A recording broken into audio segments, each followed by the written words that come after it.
For most of American history, the gray wolf has been treated as a public enemy, an animal to be trapped, poisoned, and systematically removed from the landscape. Yet the data doesn't support this level of fear. This chart compares animal attacks on humans. Domestic dogs, moose, and even other humans are statistically far more dangerous. In reality, a wild wolf is one of the least likely animals to ever initiate a confrontation. Scholar S.K. Robish suggests that beyond actually afraid of the biological animal, we are reacting to what he calls the ghost wolf, the demonic, insatiable monster that has been written into our folklore and fairy tales for centuries.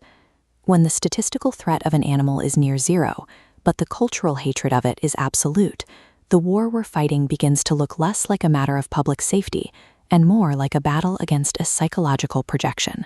Because we couldn't differentiate the myth from the animal, we systematically targeted the corporeal wolf, the actual breathing creature that maintains the health of the wilderness.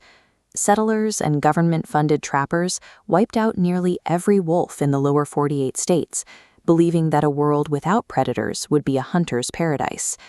But removing an apex predator is a form of ecological decapitation. Without the wolf to regulate the system, the balance of the entire landscape begins to unravel. By acting on a psychological fantasy, we physically broke the biological reality of the continent. The depth of this disconnect is captured in the career of Carter Niemeyer, a federal trapper tasked with investigating livestock deaths in western states. Niemeyer autopsied hundreds of sheep and cattle that ranchers blamed on wolves. As this pie chart shows, the vast majority of those deaths were actually caused by disease, weather, or other scavengers. Valid wolf kills represented only a tiny sliver of the total. Niemeyer found that many ranchers admitted privately they knew wolves weren't the primary threat to their livelihood. However, they wouldn't say that in public, fearing they would lose face among their peers who remained committed to the anti-wolf narrative. These investigations suggest that the anti-wolf crusade was sustained by personal pride and social pressure, remaining active even when the physical data proved it was unnecessary.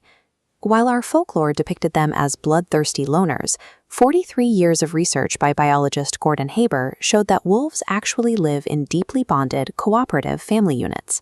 When hunters kill the alpha parents of these families, the social structure collapses. Without the elders to teach them how to hunt wild game, juvenile wolves often become erratic, leading to the very problem behaviors humans use to justify killing them in the first place. To psychologists like Sigmund Freud, this cycle looked like a classic case of projection, taking our own unacknowledged traits and seeing them in others. Freud used the phrase homo homini lupus, man is a wolf to man. Carl Jung later warned that the human psyche is the greatest danger to the world, precisely because we refuse to see our own capacity for destruction, often projecting our violence onto the natural world. In this view, the savage wolf was a mirror. We were hunting the animal to avoid looking at the predator within ourselves. In the early 20th century, conservationist Aldo Leopold was a proponent of predator eradication.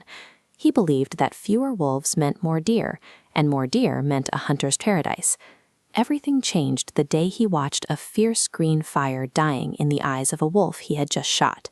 He realized there was something in those eyes known only to the wolf and the mountain. Leopold saw without the wolf, the deer herd grew unchecked until they defoliated every edible tree. He realized that a mountain lives in mortal fear of its deer, because while a wolf kills an individual, an overpopulated herd can kill the entire range. This realization shifted the goal from managing nature to understanding its interconnectedness. To save the mountain, he had to accept the wolf. In the 1990s, this theory was put to its ultimate test when gray wolves were reintroduced to Yellowstone National Park after a 70-year absence.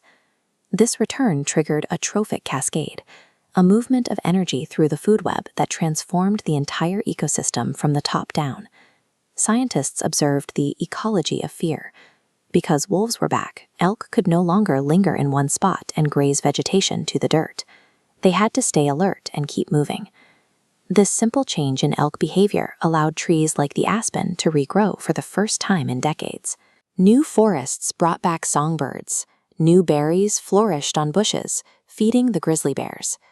This biological feeling only became possible when humans chose to pull back our internal projections and allow the actual animal to exist. As Carl Jung suggested, the world hangs on the thin thread of the human psyche. Environmental restoration can only succeed when we finally recognize the ghost wolf within ourselves.